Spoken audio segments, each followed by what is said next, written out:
یہ اس میں سنت نہیں ہے، پہلے 3 چکروں میں ہی رمل کرنا سنت ہے۔ تو یہ 2 سنتیں آپ نے یاد رکھیں، ایک تو رمل جو پہلے 3 چکر میں، اور استباء جو 7 چکروں میں۔ اب آپ طواف کے جب شروع کریں گے، حجر اسود کے سامنے آئیں گے تو اپنے ہاتھوں کو کانوں تک اٹھائیں گے اور کہیں گے بسم اللہ اللہ اکبر وللہ الحمد والصلاة والسلام علی سیدنا رسول اللہ، یہ کہہ کے حجر اسود کی طرف اشارہ کریں گے اور اپنے ہی ہاتھوں کو، ہتھیلیوں کو چوم لیں گے، اس طرح چومیں گے کہ کوئی آواز نہ نکلے۔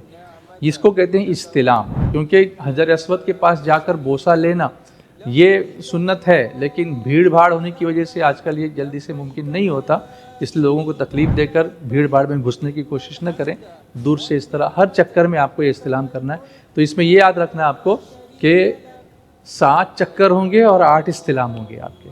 تو یہ استلام آپ نے کر لیا، اب آپ چلیں گے خانہ کعبہ کے اطراف طواف کرنے کے لیے۔ تو جب استلام کریں گے تو آپ کا چہرہ حجر اسود کی طرف ہوگا، سینہ اس طرف ہوگا، لیکن جب طواف شروع کریں گے تو اب طواف میں خانہ کعبہ آپ کے بائیں طرف ہوگا، اور پورا طواف آپ کو خانہ کعبہ کو بائیں طرف کندھے کی طرف لے کر ہی کرنا ہوگا، نہ اس میں آپ اپنی پیٹھ کریں گے خانہ کعبہ کو، نہ آپ اپنا سینہ خانہ کعبہ کو کریں گے۔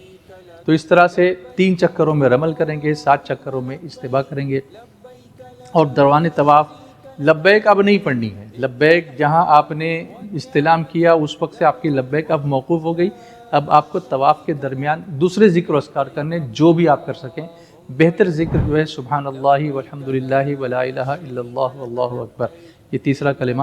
اس کی فضیلت آئی ہے کہ جو شخص یہ کلمہ پڑھتا ہے طواف کے دوران تو گویا وہ اللہ کی رحمت کے سمندر میں پانی میں چل رہا ہے، اپنے قدموں سے چل رہا ہے۔ اس کے علاوہ درود شریف اور جو کتابوں میں دیکھ کر دعائیں پڑھنی ہے وہ پڑھیے، نعت شریف پڑھیے، قصیدہ بردہ شریف پڑھیے، لیکن اللہ کا ذکر کیجیے اور موبائل وغیرہ کو اوائڈ کیجیے۔ اس وقت فلم کرنا یا کال کرنا یا ویڈیو کال کرنا، یہ سب چیزوں کو اوائڈ کیجیے۔ جیسے نماز کی حالت میں خشوع خضوع ہوتا ہے، ایسی طواف بھی مثل نماز کے ہے، اس میں اللہ کے ذکر میں دل لگائیے۔ اس طرح سے 7 چکر خانہ کعبہ کے آپ نے کر لیے تو دوسری چیز آپ کی پوری ہو گئی۔ جیسے ہی خانہ کعبہ کے 7 چکر پورے ہوئے، اب آپ نے استباء کو ختم کرنا ہے اور اپنے اس کندھے کو ڈھک لینا ہے، کیونکہ کندھا کھلا رکھ کر پھر نماز پڑھیں گے تو نماز مکروہ ہوگی، اس لیے اس کو آپ نے بند کرنا ہے۔ اب اس کے بعد آپ آئیں گے مقام ابراہیم کے پیچھے۔